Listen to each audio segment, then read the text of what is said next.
This sitting is resumed. Prior to the suspension for lunch, this honorable chamber was debating Order 6 on the order paper. To that we shall resume.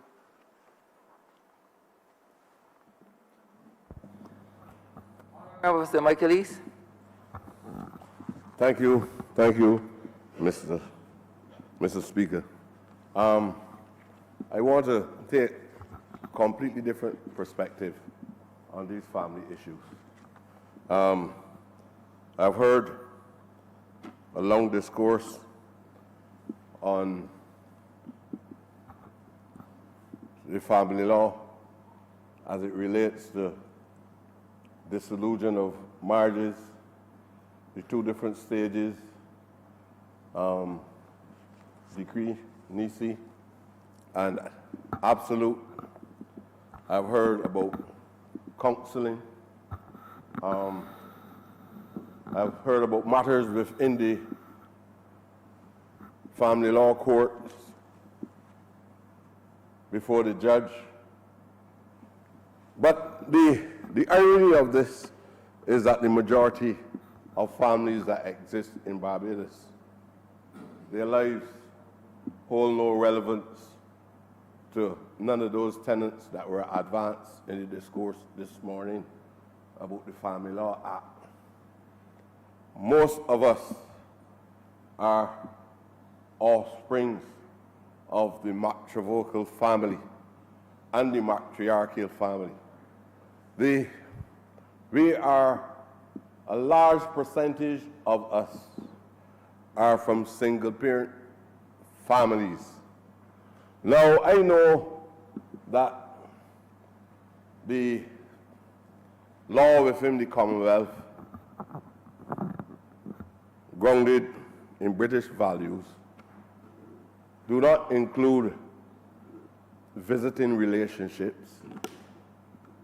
And probably most of us might be the output of the reproductive system that give rise to persons who are from households where the father visited for a number of hours and then disappeared and returned the following week again. And if you have any understanding of the history, again, because you have to understand why we are here, and why we also demand that you show the same level of dignity in respect to relationships that came up outside of the family law relationships. That is marriages, union other than marriages, and that has its own definition and limitations as well. And what we might call a union other than marriage as a layperson is certainly the law itself don't fit into the definition of the law. You have to be living under the same roof, I think, for about 5 years as man and woman. Never at any time swear to any vows of any matrimonial commitments, and you will still be considered as a person living in a union other than a marriage. And the law itself, there are a number of subjective views in the laws, and lawyers, as far as the judiciary, hold to the view that they should function on need to give certain rights and feelings of dignity. They should function within the framework of the two definitions, which is the union other than a marriage and a marriage itself. Now, I believe in the subconscious mind that has given rise to a sense of feeling of inferiority and a lack of dignity. And that is why a few years ago, we were accepting and saying to each other, "You're a bastard." People were perceived as bastards because they were not products of any of the two unions. And the last one sneaking to the law in the latter part of the first half of the 20th century, the union other than a marriage. And persons who are engaged in those unions are recipients of material and monetary benefits, not just their children, when the relationships are separated. So you hear about dissolution of marriage and persons filing for special matrimonial rights and property and things of that kind of maintenance. The law did not dignify the working class relationships. That's why you know the definitions in the heads of the academics is completely different to the definition in village. They did not recognize the other unions, in my view, if you want to put it quote unquote, as genuine unions. And therefore, the only provisions that are very clear to the average man and woman is the provisions that fall under the Maintenance Act. So you tell a working class woman, well, you got certain rights before the court. This man is the father of your child. The child is under the age of 18.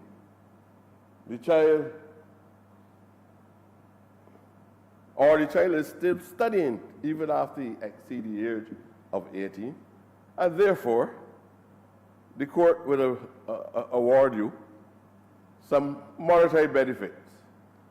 So you get maintenance for the child, and you probably get additional finance for the child so that the child can complete his education and things of that nature. But under that Family Law Act, that spouse is not given the privilege, even if she separates from the man for 6 months, and she goes back into the relation and then separates again, and she wants rights to the property of that man, like the ones who are dignified because the business is conducted in the Supreme Court by a judge with a wig. She doesn't have any rights to the property of the man. She can get rights to cover the maintenance of the children, but after living with that man for 8, 9, 10 years, and they separate the relationship because he might not be living consistently in the house with her. As I said, he has a house of theirs, he visits, he supports the entire house, but he now accumulate lots of wealth, and then the only thing that is left for her is memories. And the children might get maintenance provided that they're under a specific age. I believe, sir, that we need to be at this stage. As we make amendments, yes, that is all right, but if we make amendments, we also have to take into consideration the thinking of the society, how the people in the village feel about these relationships, the separation of these relationships, what they feel is a family. What they feel is a family. And why the law cannot dignify relationships, visiting relationships, where even if there are 2 or 3 children from different fathers. The village believe, and I'll tell you this now, from observation, and it can't be anything else but observation. It either has to be obtrusive or inobtrusive. From observation, some of the strongest bonds that you can see is when you have sometimes 3 or 4 children from different fathers but growing up under one mother. And that reminds me of Edith Clark's text. My mother My fathered mother me. who fathered me. me. And I know that you'll be fully aware of this, Mr. Speaker. Why should we continue to make amendments to Family Law Act, but keep the Family Law Act separate and distinct from the Maintenance Act? It needs to be explained. It needs to be explained. The law itself needs to be explained. It is because those sociological analysis of a Caribbean environment, especially by persons who preside over cases of this kind in relation to those unions that are not included, our judiciary need to be trained in the Caribbean. There must be something called Caribbean thought. There must be something called Caribbean jurisprudence. Why should a judge, as I heard here, why should a judge have to wait on a welfare officer to make an assessment? A welfare officer don't make an assessment over any union that is a union in a marriage.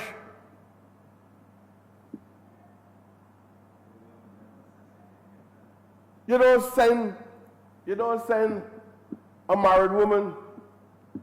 I ain't even talking about the gender, the way, although we talk about equality within the law itself, the reality is that all the examples that most of us can, when a site is when these relationships break down, they tell you what the benefits of the wife is supposed to be. And they tell you that all equal in the eyes of the law, this is how it should be divided. That a woman can also maintain, could also give maintenance and matrimonial benefits to a wife too, to a husband, that a wife gives the husband. But I will have to ask you this, sir. How many cases you can cite in Barbados or in the Caribbean where the property of a female has been divided and the man got great rewards out of that?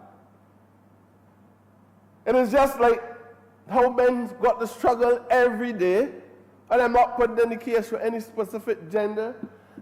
Men got to struggle every day as the law stands to at least have the right to see a child for one day. And then sometimes the female don't even respond favorably.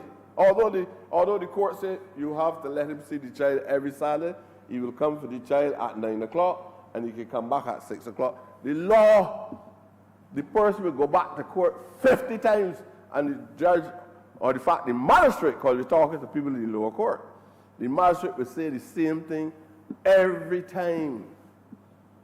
So those relationships, now we talk about contentious and non-contentious relationships, those relationships, because of lack of clarity, lack of decisiveness, lack of an understanding of who we are, lack of the law not being refined enough to deal with all realities. And all realities derive from, not because we are beasts, not because we don't have any social conscience, not because our men move like wild animals,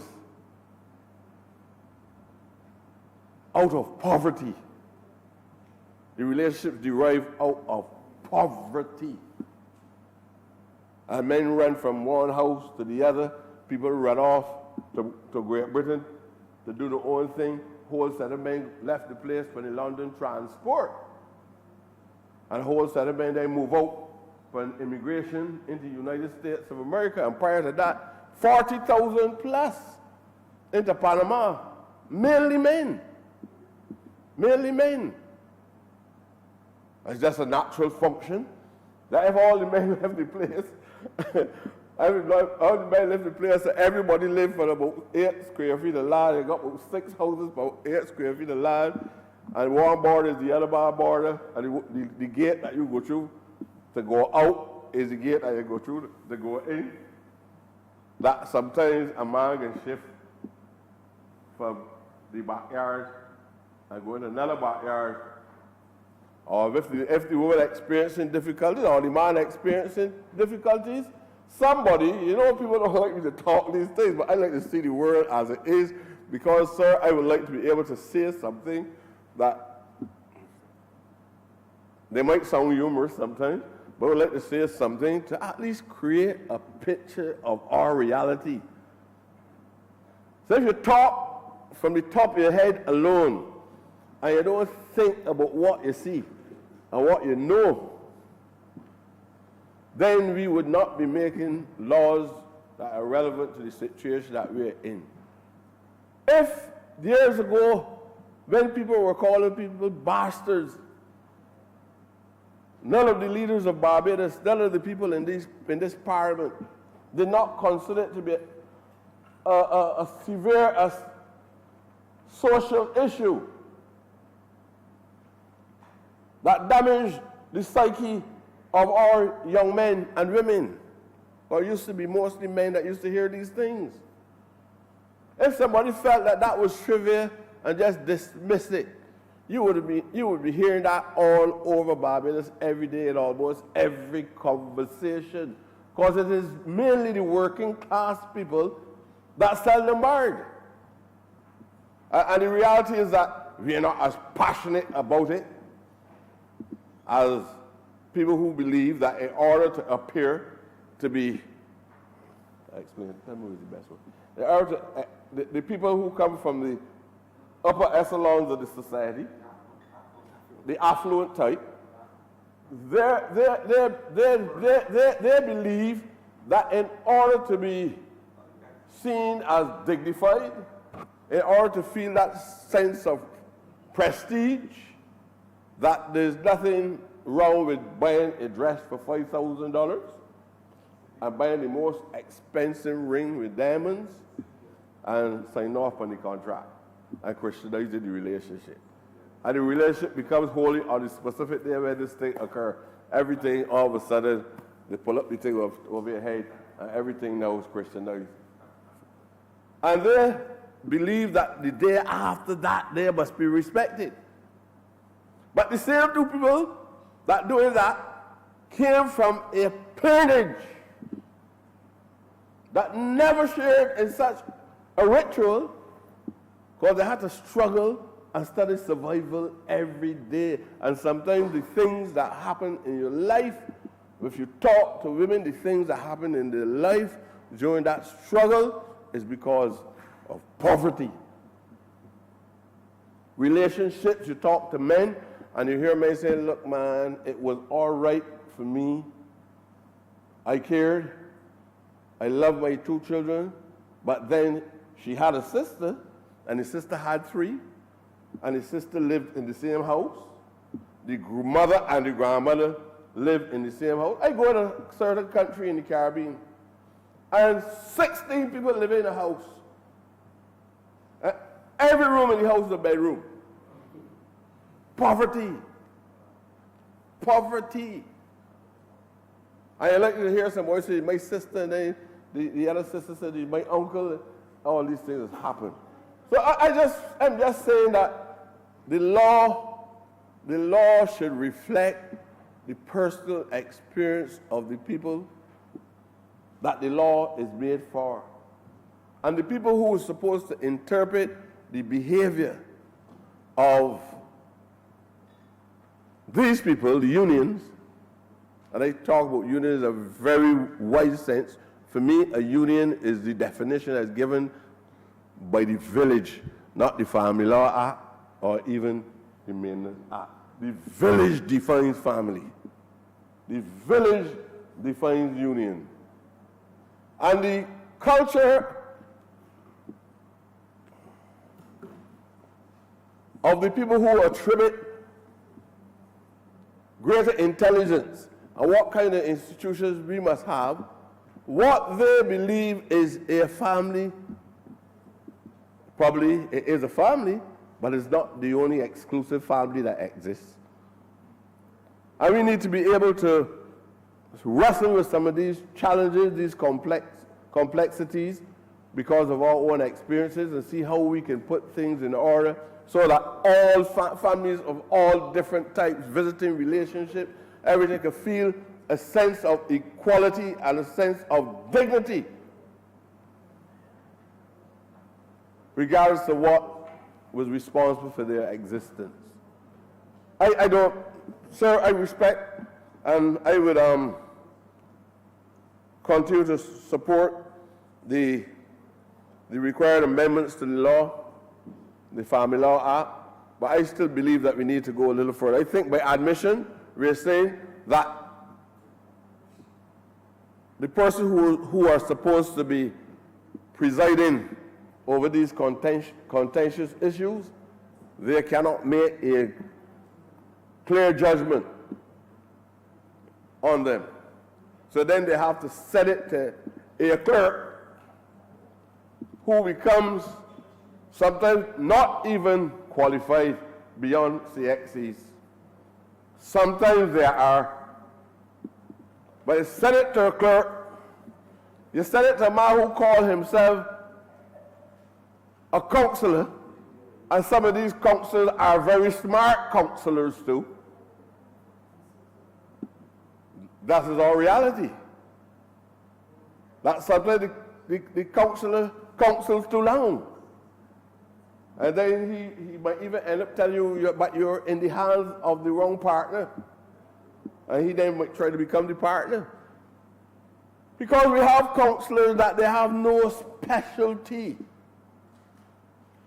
Or even if they have a specialty in terms of certification, they don't have much practical experience, and here they are trying to resolve a problem, trying either to put a relationship together or suggesting that the relationship is best separate and distinct. But so an open discussion on, and I think the leader of the opposition was saying something about how we need to have a clear understanding of these family relationships. And that's why I say, sir, at the level of the counselor, at the level of the judiciary, at the level of Parliament, we have to face a number of realities. I don't believe that we're doing as good as we should, not at Parliament, but sometimes the information needs to be fed back to us to say, look, these are issues that we must address. I am trying, and I believe most of us are trying, to find out what it is that constitutes sometimes the kind of tensions in the society in which we live. There are too many young people feel unwanted. And areas that we don't focus on, in my view, are contributing to the tensions in the society. I would say and say again, God did not curse us within the last 2 years. We are unable to identify what are the issues that are giving rise to certain tensions in this society every day. God didn't change his mind about black men and black women overnight. We have responsibilities. People might say it is as a consequence of poverty. I don't believe it's poverty alone, but poverty has made a major contribution. I believe as policy decision makers in here, we have to, rather than address these issues in any robot form, deep, profound thought must be applied to the challenges that we are facing in our society that is giving rise to the disintegration, the so-called dysfunctional family structures that exist in this society. And in my view, we have to also examine what constitutes dysfunctional. Because what you might call dysfunctional at the level of the worker class is the norm. It's the norm. And if the so-called dysfunctional behavior that you call it did not exist from the first quarter of the 20th century, the population of Barbados, the black population, was about 23% or 24%. You know that's a premise that, that everybody will not agree with. But the reality is that is because of the relationships that derive after a small population, sometimes dropping below 200,000, and you have major migration to Panama, major migration to Costa Rica, major migration in the mid part of that century to England, and major migration to the United States, remember farm labor program, transport board nurses, whatever, Panama Canal. It is as a result of the active nature of our men and women in that 20th century that this black population was able to sustain itself and still continue numerically to dominate by being over 95% of this population. And there are people who would condemn that behavior in the first half of the 20th century, although the same behavior is responsible for their own existence. Now, what kind of rationale can you apply to a man who is thinking in that particular manner? I don't want to talk about anybody's personal experiences, but I know that. So I am saying that I understand the amendments. I fully support the amendments, but all I'm saying is that in the future, I believe that we need to have training courses for the judiciary, training courses for people who work in the welfare department. I need to see behavior that don't send specific social types to the welfare department for counseling. If you want to send people for counseling, I want to say it's a practical behavior. The judiciary should send married women and men to the welfare department too. I don't send poor people down to the welfare department, and everybody in here every day critical about how people in the department treats people, but then you send people from a court to these same people to talk to them about the challenges that they're facing in life. Well, this is madness that we're talking about. It can't work that way. So you always have tensions because one group of people believe that they are separate and distinct from another group, and that certain types of behavior must be attributed to a certain group. My girlfriend must go to the welfare department must go to the welfare department if there's a breakdown in the family. But the accepted family now goes to the High Court. You don't turn up in the shirt jack. Minister, you don't turn up in the shirt jack. You got to go to the High Court looking right. So you have to dress right. And you're going in there for doing the same thing that the man for the working class community is doing. But you're treated in a completely different way. And the law, they have special provisions inside the Family Law Act that you apply because you're dealing with it is classism. You know, you got racism, that is classism in the law. And if we are trying to build, in my view, an egalitarian society, not only from the perspective of economic enfranchisement, we have to take all of these social disparities into consideration. And as a new parliament, we need to have some serious debates on these issues. Somebody must take them and make them refined. I can't refine them. I can only give you it in the raw form. But I know that there are a number of contradictions and there are a number of the sort of ironic areas of the law that we need to look at carefully. Sir, I want to thank you for allowing me to say at least a few words on this. Exclusively made for the lawyers, sir. Thank you very much. Honourable member for Christchurch. So, I'm obliged to you, Mr. Speaker.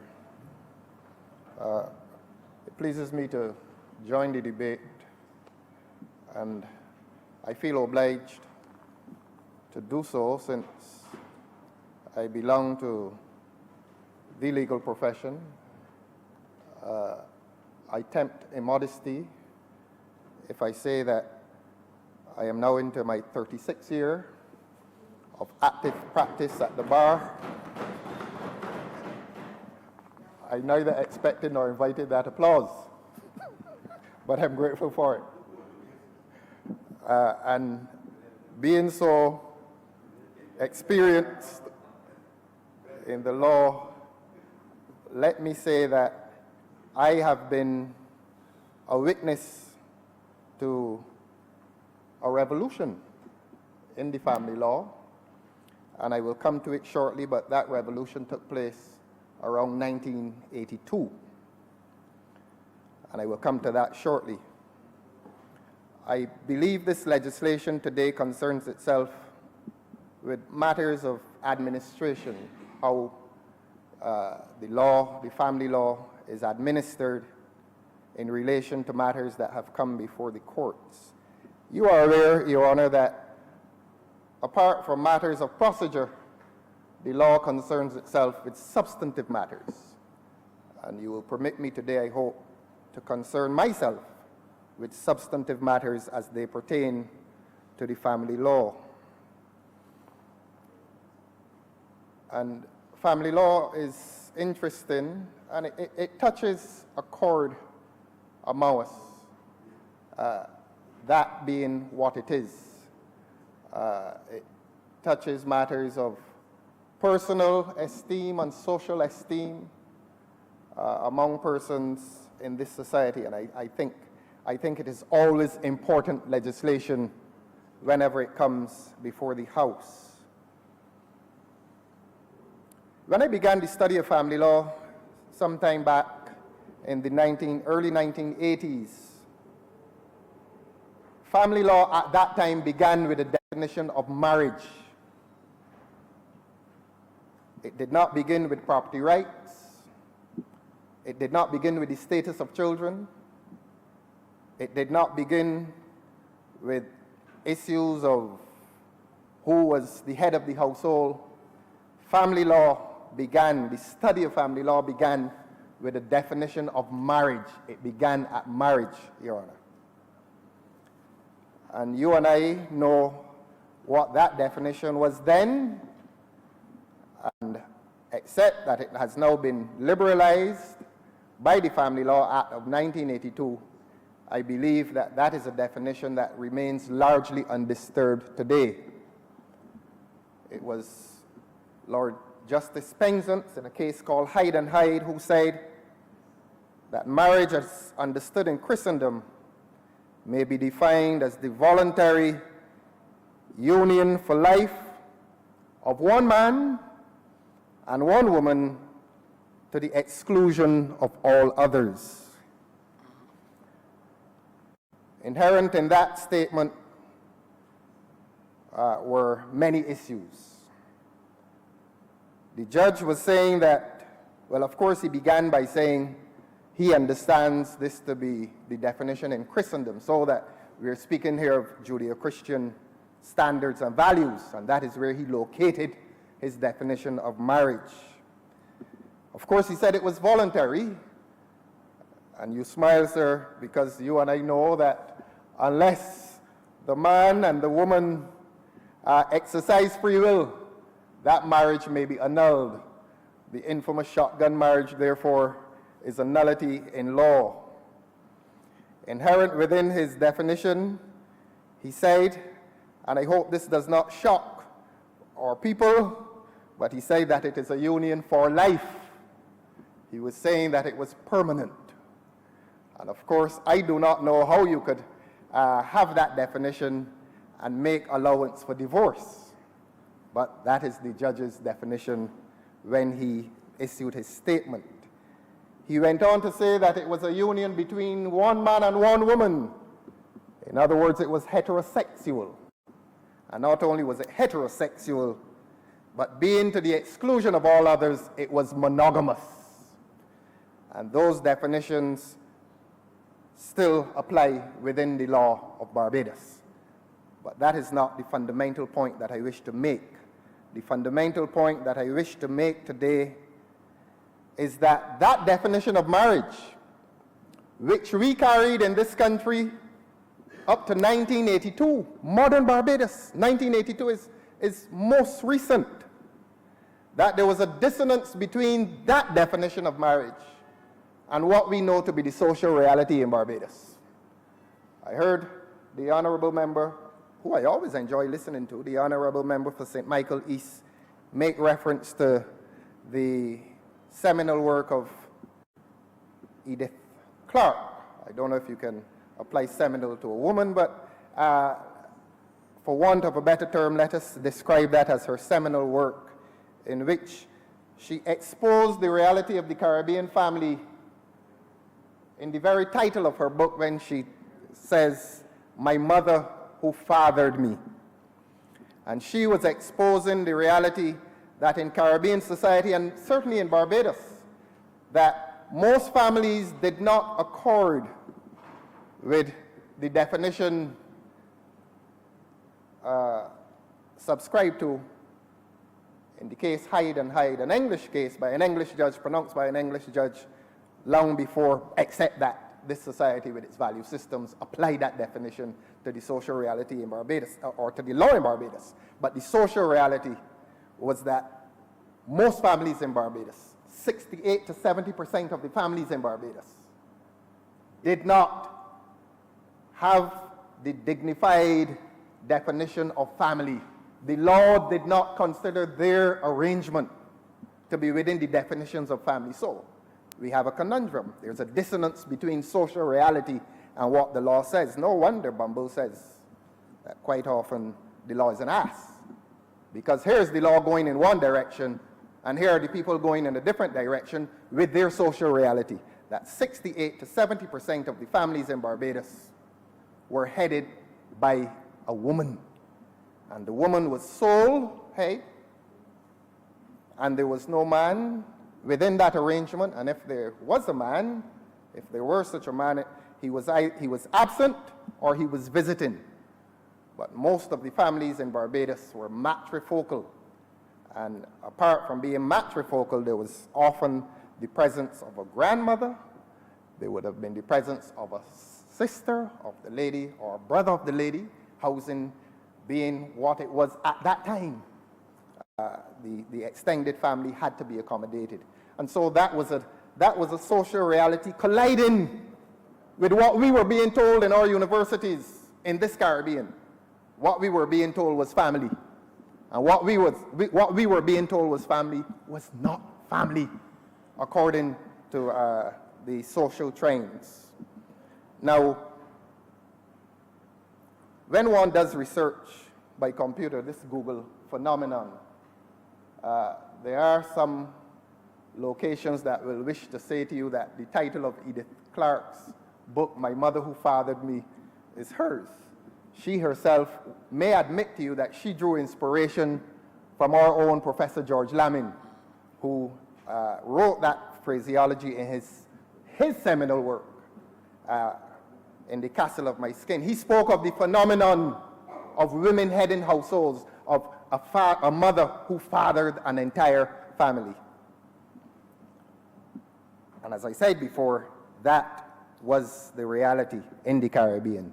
Matrifocal and extended, a mother being present, and if there were a father, he was visiting or entirely absent, or indeed, in the most tragic of cases, a figment of the child's imagination, either through death or deliberate absenteeism from that unit we call family. What Lord Penzance was referring to is what we call in this region, and indeed in Europe, the nuclear family. A man, a woman, 2 children, a house and a dog. The nuclear family. A European conception that applied in Barbados only in 20% of the cases of the family unit in this country. I make the point again that there was a collision, there was a dissonance between the law and the social reality in this country. The wider point must be that the family law in this country needs to be amended and attended to constantly. It must always be updated. This society cannot find itself comfortable with an institution of law that is irrelevant, or an institution of law that is anathema to the development of the people of this country.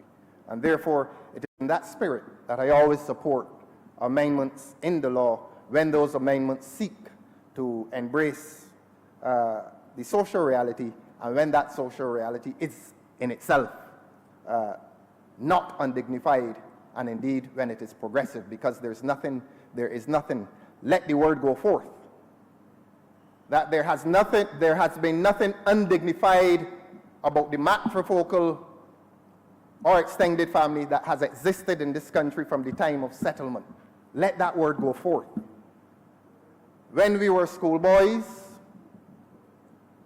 some of us, the children of married parents, some of us, the children headed by families in which a mother was dominant. We were clothed no less, we were housed no less, we were fed no less, and we certainly were not loved any less. So that the word must go forth, that the law must always seek, the family law must always seek to accord dignity to those whom we have felt in the past were an undignified lot. And that is why I come to 1982. No debate on family law in this country will ever be complete unless we refer to the revolutionary legislation passed. And I don't like to be partisan unnecessarily. This is a parliament, and sometimes we shed the clothes of partisanship, but I want to pause and to congratulate Sir Henry Ford for passing legislation which has been revolutionary, the 1982 Family Law Act. And I will not mention the name Sir Henry Ford unless I also mention the name of Appeal Justice, now retired, Errol Chase. And it is Justice Chase, who I understand was responsible for the term, coining the term, union other than a marriage. So that that Family Law Act gave equal dignity to married persons as it did to unmarried persons. And they were described as unions other than a marriage. And you know the prescription, you know how it went. That if a man and a woman cohabited continuously for a period of 5 years, the law, the Family Law Act of 1982, treated them equally as it did persons who had gone before a priest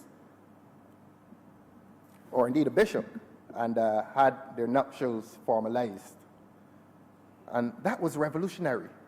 I heard the honorable member for St. Michael East use the word dignity. That law gave equal dignity, social dignity, to all families in Barbados who were without the protective cloak of legal dignity. We often speak of the Family Law Act of 1982, and sometimes we forget to mention the Status of Children's Act. You know the term, and I don't like to use it, but sometimes we have to embrace even the unpleasant aspects of our lives. The member for St. Michael East spoke of bastardy. Most unhappy word. But you and I grew up in a society, sir, in the 60s and 70s, and that term was not